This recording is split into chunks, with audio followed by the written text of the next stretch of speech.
Bom dia, Paty. Muito obrigada. É sempre uma alegria estar aqui com você.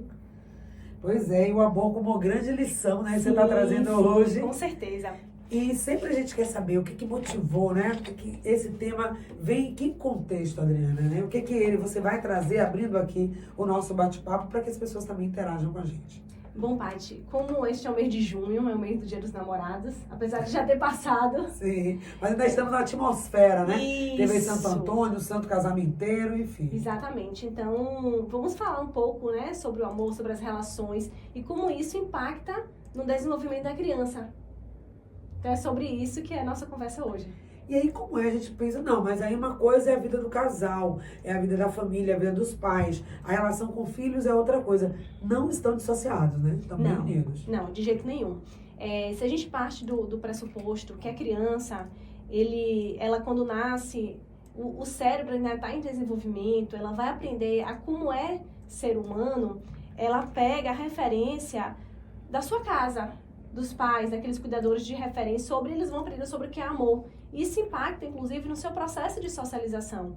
Porque se essa criança ela cresce num contexto com muitas brigas, onde aqueles cuidadores eles estão ali a todo momento brigando, ela vai entender que se relacionar é desta forma, né? Existem grandes chances, caso ao longo da vida ela não encontre ninguém que ela possa ser essa figura de apego, no sentido assim de entender o que é realmente a proposta do cuidar, a proposta do amor, a proposta do se relacionar de uma maneira saudável. Agora, há quem diga também assim, que bom, mas também deixar a criança, né, alheia a isso, a não participar das conversas do casal, não ver, de repente também, se a coisa evolui e vai chegar, por exemplo, a uma separação realmente, aquela criança não vai ter tempo de processar isso tudo. Então, se ela já vem acompanhando, enfim, não sei.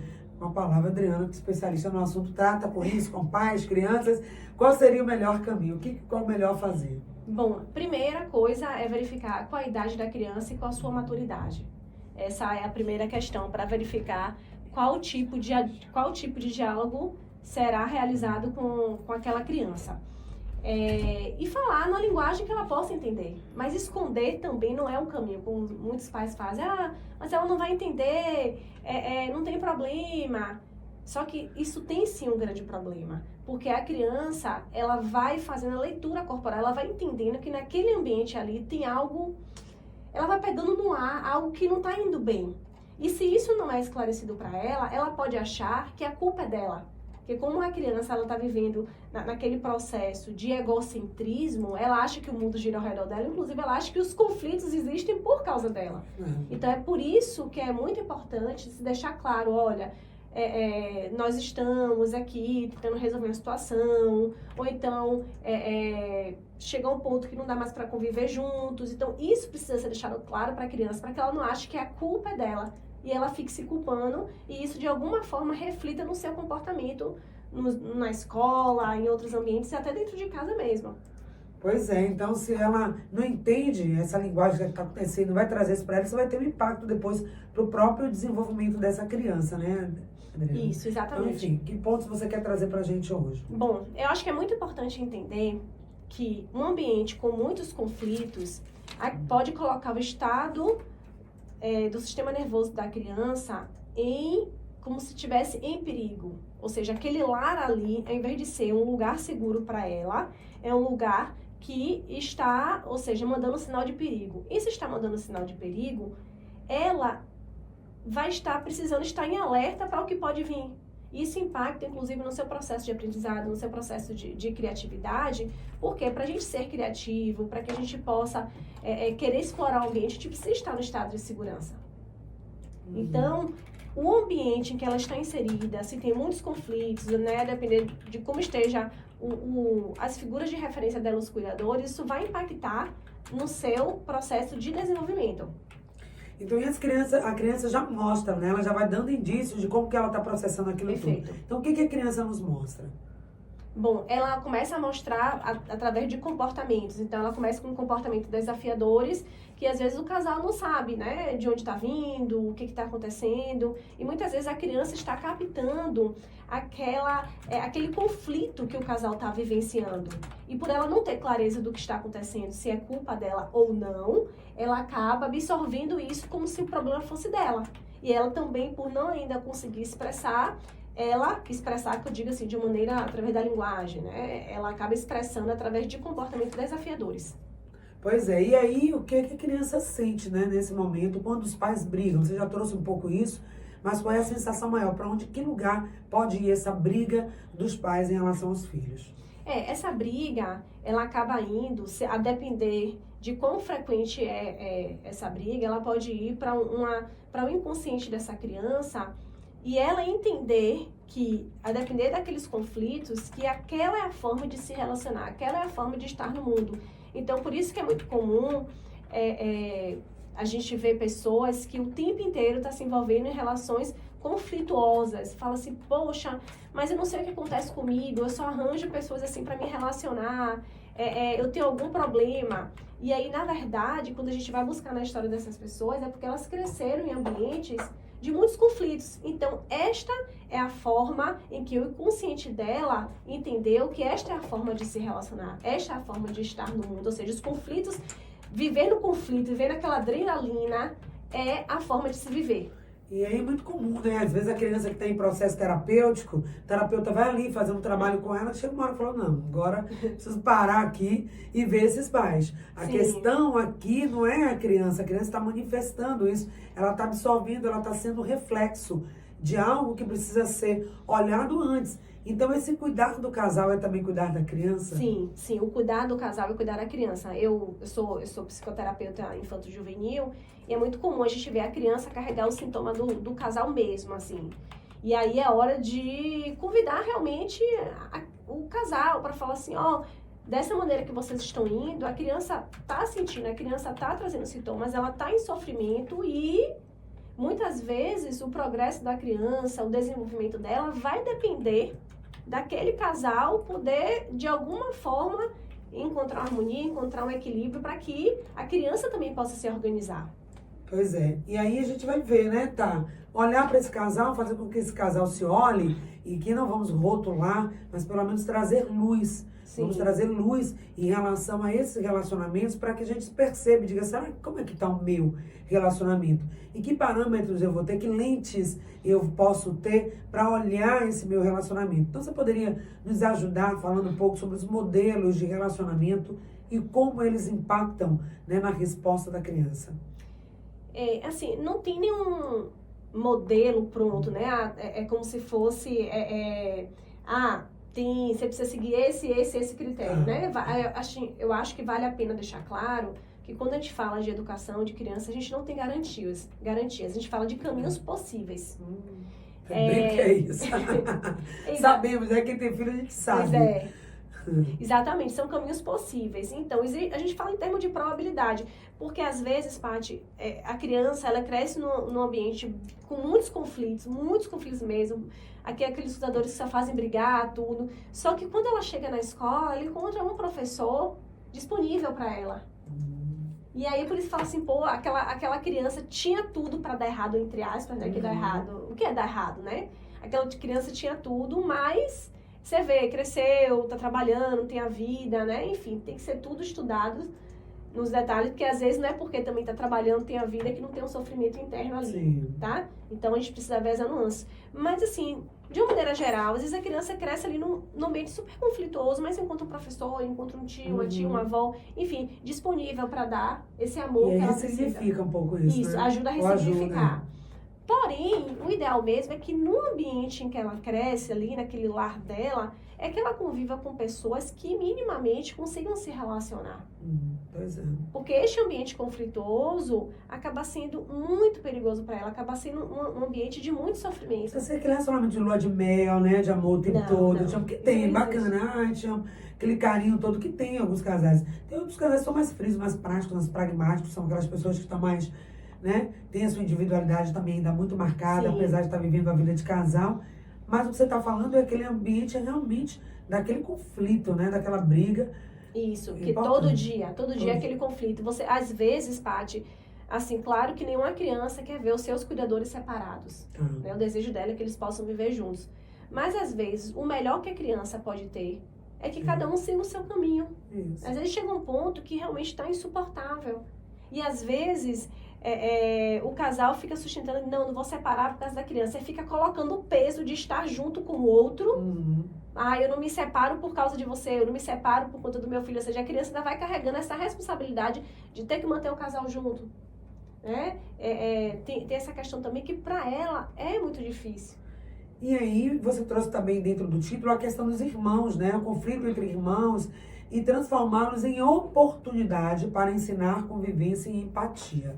Às vezes esse conflito já passa lá, os pais estão ali naquele conflito entre eles, daqui a pouco os irmãos também começam a brigar, viram? Isso, né? Isso. Exatamente, eles vão espelhando aquele comportamento daqueles cuidadores. E aí, de fato, começa aquela briga em casa, aquele clima insuportável, que a gente não fala, meu Deus, por onde é que eu vou começar aqui, trazer uma harmonia para esse lar? Né? Quando os cuidadores estão brigando, quando os irmãos ali também estão replicando aquele mesmo conflito emocional. Você tem visto isso na sua prática aí? A gente vê de tudo um pouquinho, Paty. Ai, meu Deus. Apesar de que, assim, também é importante deixar claro, né, que a briga entre irmãos, ela faz parte da relação ali entre eles. Porém, essa briga pode se potencializar quando as crianças estão vivendo em um ambiente de muitos conflitos. Porque eles vão entendendo que esta é a forma de se relacionar.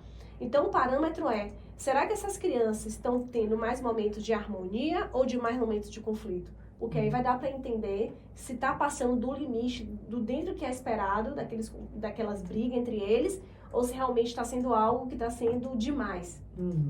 Beleza, então é cada um olhar para si, para o seu relacionamento, como pode melhorar, né? Sempre pode melhorar.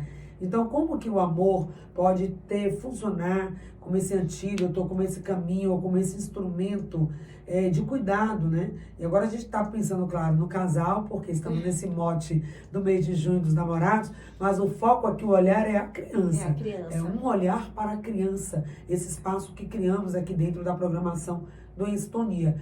Então, é olhar como que a vida do casal, o relacionamento do casal, até como eles está impactando, né, na questão emocional dessas crianças. E aí vem também nosso dever aqui, nossa proposta, é trazer luz a isso e dicas também de como fazer com que o amor seja o viés do cuidado, na construção de locais saudáveis e crianças saudáveis mentalmente, inclusive. Isso, exatamente. Assim, como a criança vem para essa primeira instituição familiar, ela vem para esse lar, é muito importante também que ali ele vai aprendendo como é estar no mundo, como funciona o processo de socialização.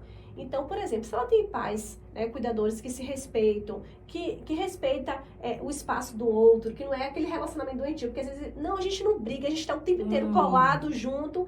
Mas será que isso também está saudável? Será que está tendo um respeito ao espaço do outro, né? Eu tenho meu tempo, você tem meu tempo. As necessidades todas estão sendo atendidas, isso, né? Exatamente. Ou então, a gente percebe, também até na clínica, a gente vê aquele casal que, não, eu não quero ter um tempo só meu e dele, porque senão a criança pode sofrer, não quer fazer uma viagem juntos. Ou então agora somos uma família, né? Isso. Existe uma família aí, mas dentro dessa família tem o casal, né? Tem um casal, exatamente. Que o casal lugar. precisa ter o momento dele, um momento de intimidade. Muitas vezes assim, a criança cresce dormindo na cama de casal, que é outra polêmica, né? Dormir ou não dormir ali junto com o casal. E às vezes a criança já está com seus 7, 8, 9 anos ali dormindo na cama de casal. E aí a gente tem um novo desafio, porque onde fica a intimidade do casal? Então, às vezes, a intimidade do casal, ela está prejudicada. Então, precisa também ser cuidado. Ou seja, como é que está o tempo de qualidade daquele casal? Porque quanto mais tempo de qualidade eles tiverem, quanto mais em harmonia eles estiverem, as crianças também vão entender o que é um padrão saudável de relacionamento, né? Ou seja, como é estar numa sociedade buscando relacionamentos saudáveis e não relacionamentos tóxicos. E pois então um relacionamento com essa toxicidade, né? Um ambiente só de briga, de discussões, às vezes também as músicas, eu vejo às vezes a briga não tá necessariamente com o casal, mas o que assiste, os filmes que trazem, as músicas que trazem, os programas de televisão que estão ali na mesa, na hora que tá todo mundo almoçando. O programa de televisão está ali só trazendo informações negativas, pesadas também. Então, é um ambiente contaminado de uma violência muito grande. Qual o impacto disso, gente, para a criança? No lazer, vai para que lazer? Que momento de lazer é esse? Onde também é mais conflito. É difícil, né? Exatamente. A criança precisa de uma folga. Não só a criança, né, Paty? Todos nós precisamos de uma folga mental mesmo, para que a gente possa ter uma vida minimamente saudável. Porque senão fica muito difícil. Ou seja, se naquele momento, né, de você dividir uma refeição ali, tá tendo conflitos, aí você liga a televisão, só tem aquelas notícias negativas. Ou seja, fica um ambiente muito hostil para crescer, sabe? Para se desenvolver. E aí, de fato, isso vai impactando no processo de desenvolvimento da criança. Pois é, e será que os casais, eles estão atentos a isso? Tem essa preocupação de dizer, olha, tá pesado aqui entre a gente, vamos conversar. Qual o caminho, né? O caminho sempre é o diálogo, mas além desse que a gente já sabe, que é as famosas DRs, bora resolver a nossa questão aqui, para que isso não impacte a vida dos nossos filhos, não ficar brigando, discutindo ali na hora, tá levando o filho para a escola, o menino tá ali no fundo do carro, e aquela DR, aquela discussão, gente, às vezes é insuportável. O adulto até ele não gosta, mas tem outros recursos, mas a criança não. E aí depois pergunta, por que essa menina tá triste? Por que tá só no quarto? Por que não quer conversar mais com a gente? Por que não quer mais sair com a gente? Isso. Aí vai ver lá atrás. Ou então, Paty, a outra pergunta fala, nossa, esse menino é tão explosivo, não sabe conversar, quer resolver tudo no grito, é sempre brigando. Fazendo birra. Esse menino não sabe conversar. Eu não sei como esse menino aprendeu isso. Pois é, mas o casal não consegue, às vezes, compreender que este é o modelo que ele está replicando. Né? É importante também deixar claro que a criança ainda está em processo de desenvolvimento e muitas vezes essas explosões emocionais, esse descontrole, pode fazer parte ali daquela idade, né, da criança, daquela maturidade da criança, enfim. Porém, a criança também vai replicando o modelo que ela vai... que ela está inserida ali naquele ambiente. Eu já vi pais, por exemplo, que falam assim, às vezes também acontece com a gente, diz, bom, mas eu sou adulto, eu tenho meus problemas, eu pago conta, eu fui demitido do trabalho, eu tenho várias coisas, né? E a criança não, o que ela faz? Ela só estuda, ela recebe tudo, porque ela vai dar piti. Então, eu posso, enquanto adulto, estou no meu direito, sou o dono da casa, somos responsáveis pela casa, sou eu que estou com a carga toda. Posso explodir sim, posso dar piti sim, agora a criança não. E aí, exatamente. Né? E assim, na verdade, é engraçado, né? Como os valores vão se invertendo. Aquela criança que está em desenvolvimento, que está com o cérebro ali se desenvolvendo, aquela criança que é imatura emocionalmente, ela precisa ser a madura da história, enquanto os pais, que teoricamente já são os adultos... Ela precisa compreender que pais têm problemas, que pais brigam. Ela precisa entender. Gente, ela não está nem entendendo ela própria. Ela própria, exatamente. Então, assim, a criança, na sua fase de desenvolvimento, ela está ali aprendendo como é ser humano, como é se relacionar. E aqueles cuidadores ali de referência vão ser... o espelho que ela vai ter na vida. É através daquela relação que ela vai se construindo. Então vamos lá, Adriana, dicas práticas para que a gente saia desse ciclo, que os casais se percebam que o jogo que eles têm deles, do relacionamento, tem outros participantes também ali, inclusive no mesmo espaço onde eles coabitam. E que a minha briga, a briga do casal, tem um impacto no relacionamento. E daí sim, porque que pessoas estamos construindo? Qual é o adolescente que você vai querer? É aquele brigão? É esse que você está construindo com essa criança que está aí já olhando isso. Então veja bem o que você está projetando agora para depois. E aí vai lá, hein, Adriana? Adriana, resolva aqui. Resolva aqui, resolva aqui, meu filho está insuportável, não estou aguentando esse menino, não sei o que eu faço. Resolva aqui. Bom, primeira coisa é o seguinte. É entender que não existe relacionamento perfeito e que os conflitos, eles fazem parte da vida do casal. O que eu tô querendo colocar à luz aqui é quando esses conflitos, eles vão extrapolando aquilo que está dentro do esperado da relação do casal, tá? Então, não é sobre relacionamento perfeito, até porque a perfeição não faz parte da nossa condição humana. O que eu quero também trazer aqui é que existem formas de deixar claro para a criança que aquele conflito ali não é por causa dela. Então, ter esse diálogo, essa conversa, deixar claro. E, na medida do possível, se for ter uma DR, se for ter uma conversa, que isso não seja na frente da criança. Porque ela não vai conseguir elaborar aquela demanda daquele casal. Então, assim, que isso possa acontecer em um outro momento que a criança não esteja presente. Fala assim, vamos deixar para conversar isso depois. né? Então, assim, e que o casal sempre possa dialogar, sempre possa conversar. E que não deixe aqueles conflitos se acumularem, porque senão vai virando uma bomba atômica. De repente, poxa, mas parecia estar tão bem, de repente explodiu tudo. É porque não houve diálogo, né? Foi acumulando, de repente aquela gota d'água explodiu. E às vezes essa explosão tem consequências sérias. Estamos falando sérias mesmo. Às vezes aquele casal que explode. Agora mesmo estamos no São João aí. As pessoas não estão com bebida alcoólica, não estão pegando estrada. Não é hora de explodir. Tá? Porque essa explosão pode ter uma consequência. Quanto já aconteceu, um acidente de trânsito, onde o casal estava brigando, discutindo, e de repente a criança também estava ali. E às vezes é a criança que paga com a própria vida. Uma discussão de um casal. Então, uma criança que ficou órfã por conta de um casal não soube lidar com as suas questões e foram as vias de fato. Então, gente, vamos pensar tudo isso. Aqui o nosso olhar é para a criança, mas a criança ela está imersa dentro de um sistema, que é a família. Isso, perfeito. São vários sistemas, né? Mas o primeiro que ela tem um contato ali é o sistema familiar. E assim, sabe, Paty, uma dica também assim que eu deixo, se houver o conflito na frente da criança, que o casal também possa tentar se reconciliar e falar assim, poxa, desculpe, eu errei, porque a criança também vai entendendo que tá tudo bem errado, tá tudo bem, né? Você tem um descontrole emocional ali, mas também é importante dizer, desculpa, eu errei.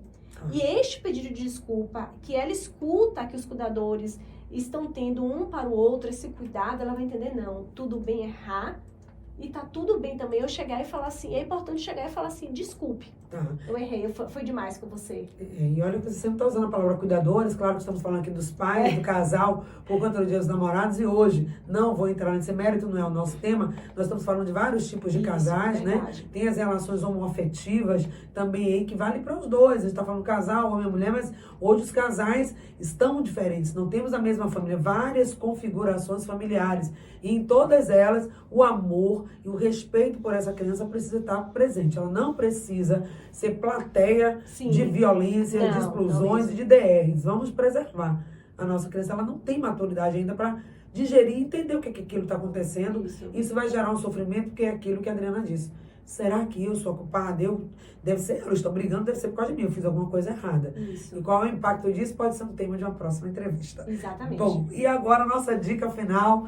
E que mensagem você quer deixar aí para os nossos ouvintes que possa servir de alerta essa conversa, até para que a gente possa aproveitar esses dias de recesso aí para rever tudo isso. Eu acho que a pergunta é a seguinte, qual a memória emocional que você gostaria que seu filho levasse para a vida dele? Então, assim, eu acho que é uma reflexão que fica... não existe certo ou errado, né? Faça assim, assim, que vai dar certo. Mas existem caminhos possíveis. E é sempre bom entender como está a criança. E se perguntar, como é que eu gostaria que na vida adulta os meus filhos possam se relacionar com outras pessoas? Qual o tipo de relação que eu quero ter? Considerando que a minha relação hoje, enquanto cuidador, enquanto casal, está servindo de modelo para estas crianças. E aí a gente lembrou, você estava falando, me veio, não sei, tem a ver, mas acho que sim, ao filme Divertidamente, né? Quando a gente viu que aquela criancinha lá do filme, ela entrou em pânico, ela se saiu toda do equilíbrio dela, ela entra naquele quarto, se tranca no armário, as memórias que ela tem, que foi o grande viés de resgate, né? Da volta para ela se reorganizar. Então tinha muita coisa boa ali que ela lembrava, tinha muita memória de amor, de acolhimento, de cuidado, e fez com que ela pudesse ter ali um viés de possibilidade de volta, né? Exatamente. Então, essas memórias... porque, assim, no filme Divertidamente, ela lembra daquelas relações, né? Que ela teve com o pai, que ela teve com a mãe na infância. Aquelas relações que servem como base para os enfrentamentos dela na adolescência, na vida adulta. Então, tudo isso ajuda realmente... Quando a criança, né, já estiver ali mais velha, quando for adolescente ou adulto... Quando estiver diante de eventos que são muito desafiadores. Elas vão pegar, ou seja, como é que eu vou me regular? Ela vai voltar neste momento para ter esses padrões que ela teve ali como modelo para conseguir se regular. Mas, Paty, aí às vezes vem o desespero dos pais. Meu Deus, eu fiz tudo de errado, eu briguei na frente dos meus filhos, né? Acabei, né? Sofri violência e agora? E agora? Não está perdido. Pronto. Tudo é possível. Então pronto. Se aconteceu e acontece mesmo, nós vimos aqui o casal feito disso. Então agora respira e tem como retoma, né? Tem Chegou sim. para a consciência, falou isso para você, se viu nesse lugar, respira e busca aí ajuda até para poder Exatamente. ressignificar tudo isso. Exatamente. Nós estamos aqui para ser também essa ajuda, para dizer ninguém aqui está para condenar. Não Um mesmo. olhar para a infância é vamos melhorar o que ainda é possível ser melhorado, tá bom, gente? Sempre é Isso. possível melhorar. Tá Helena, certo. obrigada, bom São João Obrigada, para Paty. você. Pra você também. Uma alegria estar aqui com você. A gente também gosta. Um olhar para a criança, volta no próximo mês, com certeza, com mais um assunto do seu interesse.